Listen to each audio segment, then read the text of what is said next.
안녕하십니까. 한국산업기술평가관리원 엔지니어링 디자인팀 김공열 전임이라고 합니다. 지금부터 21년도 클린팩토리 기술개발 사업과 제조 분야 온실가스 미세먼지 동시저감 기술개발 사업의 신규 지원 공고에 대해서 안내해 드리도록 하겠습니다. 직접 대면으로 만나 뵙고 설명해 드리면 좋겠으나 코로나19로 인해 비대면 온라인으로 설명회를 진행하는 점 양해 부탁드리겠습니다. 4페이지를 좀 보시면 저희 사업 공고에 대한 내용으로 지원 사업에 대한 공고문은 반드시 확인 부탁드리겠습니다. 그럼 5페이지로 가서 클린팩토리 기술개발 사업부터 설명드리도록 하겠습니다. 생산 단계에서부터 오염물질을 원천적으로 감축하는 클린팩토리 및 확산을 위한 요소기술과 공정기술 개발 사업입니다. 본 사업은 총 12개 과제를 지원하며 개발 기간은 21년도에는 9개월, 22, 23년도에는 각각 12개월로 총 33개월을 지원하는 사업입니다. 정부 출연금은 21년도에 4.8억 원 이내, 22, 23년도에는 6억 원 이내로 지원할 예정입니다. 과제 유형은 12건 모두 일반형 과제이면서 혁신 제품형이고 공모 방식은 품목 지정 형태입니다. 다음으로 넘어가서 클린팩토리 일반형 과제의 경우에는 주관기관과 참여기관 형태로 구성되며 주관기관의 책임자가 총괄 책임자에 해당하는 방식입니다. 다음 장은 제조 분야 온실가스, 미세먼지 동시저감 기술개발 사업입니다. 온실가스와 미세먼지 배출에 트레이드 오프 없이 연소공정, 생산공정 동시에 저감할 수 있는 기술 개발과 현장 실증 사업으로 21년도에 총 9개 과제를 지원하며 개발 기간은 21년도에는 9개월, 22년도부터 25년도까지는 각각 12개월로 총 57개월 과제입니다. 과제 개발 기간은 1단계 33개월, 2단계 24개월로 구분하는 3+2년 단계 협약 사업입니다.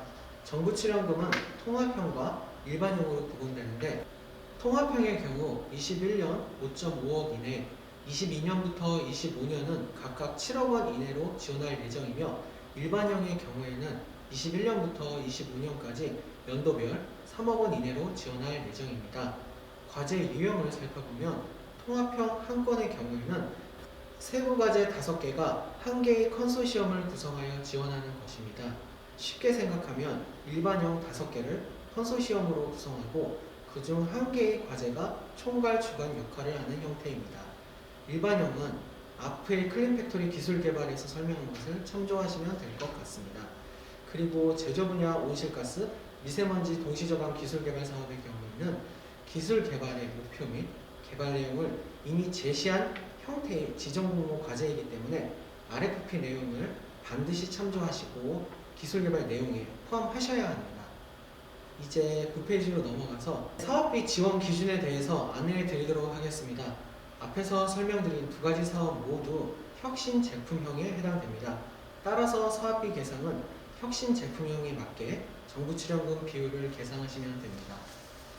10페이지로 넘어가서 민간 부담금의 현금 비율 역시 혁신 제품형에 해당하는 비율로 산정하시면 됩니다. 11페이지, 이번 페이지에서는 좀 설명드릴 것이 21년도 코로나19 특별 지침에 따라 한시적으로 21년도 사업비에서 정부 출연금과 민간 부담금 현금 비율이 완화됩니다. 해당 표를 보시면 변경된 비율은 21년도 사업비 계산하실 때만 적용하시고 이후 사업비는 이전 페이지에서 설명드렸던 사업비 계산 기준을 참조하시면 될 것 같습니다. 구체적으로 21년도 클린팩토리 기술개발 사업 기준으로 정부 출연금 및 민간 부담금 신청 예시를 들어보겠습니다. 1차년도 정부 출연금이 4억 원이고 한 개의 중소기업이 단독으로 사업비를 편성할 경우입니다. 총 사업비는 5억 원으로 계산하시면 되고 사업비의 80% 이하인 4억 원이 정부 출연금이 됩니다.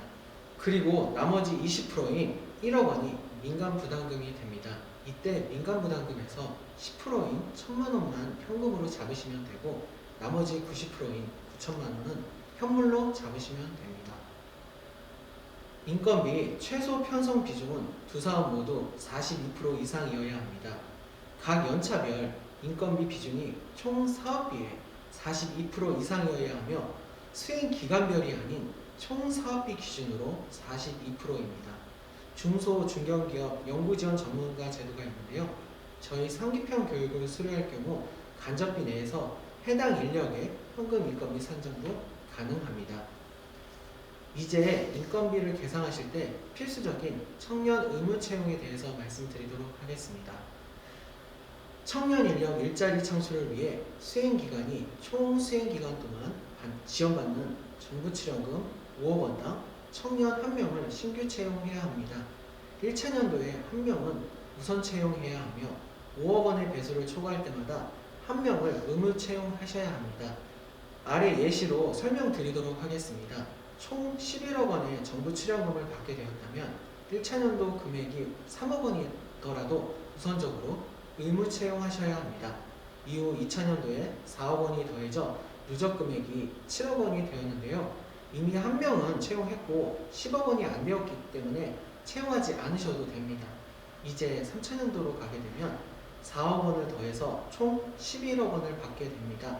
이때 5억 원의 배수 10억을 넘었기 때문에 3차년도에 추가로 1명을 채용하셔야 합니다. 이때 청년 의무 채용은 주간 참여기간 상관없이 어느 곳이든 만 34세 이하 청년을 채용하시면 됩니다. 사전지원 대상에 대해서 말씀드리도록 하겠습니다. 특이사항만 말씀드리면 최근 2년 결산 재무제표상 연소 부채비율 500% 이상이거나 유동비율 50% 이하인 경우에는 사전지원 제외 대상이셨습니다. 그러나 21년도 신규 과제에 한해서 코로나19 특별 지침에 따라 부채비율이나 유동비율에 따른 사전지원 제외는 적용하지 않습니다. 여기까지 저희가 21년도 클린팩토리 기술개발과 제조분야 온실가스 미세먼지 동시 저감 기술개발 사업 공고에 대한 안내였습니다. 이제 사업계획서 작성 요령에 대해서 안내해 드리도록 하겠습니다.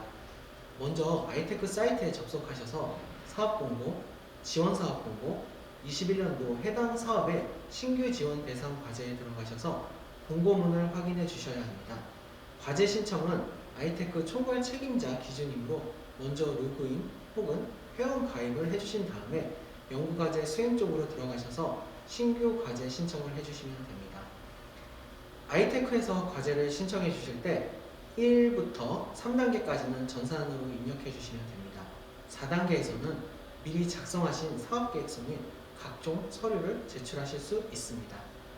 이제 사업별 평가 기준에 대해서 말씀드리도록 하겠습니다. 두 개의 사업, 클린팩토리 기술개발과 제조분야 온실가스 미세먼지 동시저감 기술개발 사업의 평가 기준이 동일합니다. 총 4가지 기준으로 기술성, 연구 역량, 인력 활용, 사업화 및 경제성 이렇게 분류해 평가를 진행합니다.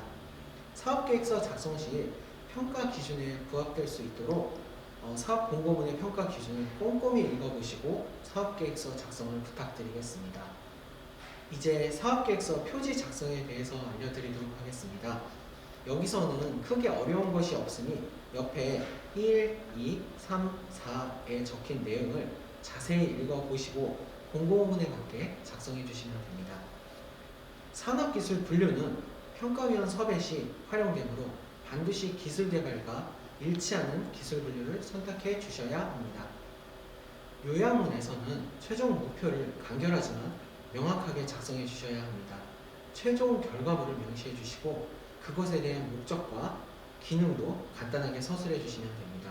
24페이지에는 특별한 내용이 없으므로 화면을 보시면 될 것 같고요. 25페이지부터는 제가 좀 설명을 드리도록 하겠습니다. 연구 개발 내용의 경우에는 제안하시는 과제의 개발 필요성에 대해서 구체적으로 작성해 주셔야 합니다. 사업의 목적과 내용을 정확하게 파악하시고 그에 걸맞는 기술개발 내용을 작성해 주셔야 합니다. 이제 정량적 목표 항목에 대해서 말씀드리도록 하겠습니다. 정량적 목표 항목은 선정평가 시 매우 중요한 판단 기준이 됩니다. 평가위원회에서 도전적인 정량 목표 항목을 통해 최종 목표에 얼마나 잘 도달할 수 있는지 여부가 굉장히 중요합니다. 그러므로 첫째, 정량적 목표 항목은 수치화할 수 있는 항목으로 기재해야 합니다. 둘째, 최종 개발품에 대한 성능이나 기능 등 모두 확인될 수 있는 수치 등이 기입되어야 합니다. 셋째, 사업화를 위한 표준 인증 기준에 맞는 목표치를 제시해 주셔야 합니다. 인증 기준에 대한 근거도 제시해 주셔야 합니다. 평가 방법은 3차년도 사업 기준으로 1, 2차년도에는 자체평가 시험 성적서를 제출이 가능합니다. 하지만 마지막 차년도의 경우에는 꼭 공인시험 성적서를 제출해 주셔야 합니다. 여기서 주의할 게 있는데요. 절대로 정량적 목표 항목에는 논문이나 특허는 기재하시면 안 됩니다. 마지막으로 제조 분야 온실가스 미세먼지 동시저감 기술개발 사업의 경우에는 반드시 RFP에 명시된 정량적 목표를 포함시켜 주셔야 합니다.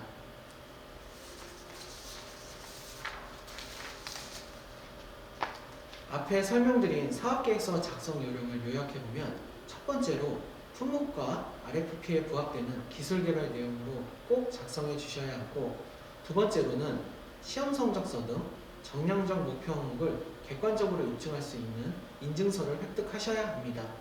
세 번째로 기술 이전과 매출 등 사업화 방안에 대해서도 제시가 필요합니다. 기타 참고사항 중에서 연구발표 페이지에 대해서 안내해 드리도록 하겠습니다. 매 연차 종료 시 진도실적 보고서를 제출해 주시는 건 변함이 없습니다. 다만 매 연차마다 진행해왔던 연구발표에는 수행기관의 행정부담 완화를 위해 폐지되었고, 수행기관이 원할 때에만 컨설팅 방식으로 진행됩니다. 다음 페이지 TRL 개요인이 한 번쯤 읽어보시면 될 것 같습니다. 최대한 구체적으로 설명드리려고 노력했으나 한정된 시간과 장소로 인해 아쉽게만 좀 많이 느껴지네요. 추가적으로 궁금하시거나 애매하신 점이 있다면 저희 엔지니어링 디자인팀 과제 담당자분들께 연락 주시면 친절하게 설명드리도록 하겠습니다. 감사합니다.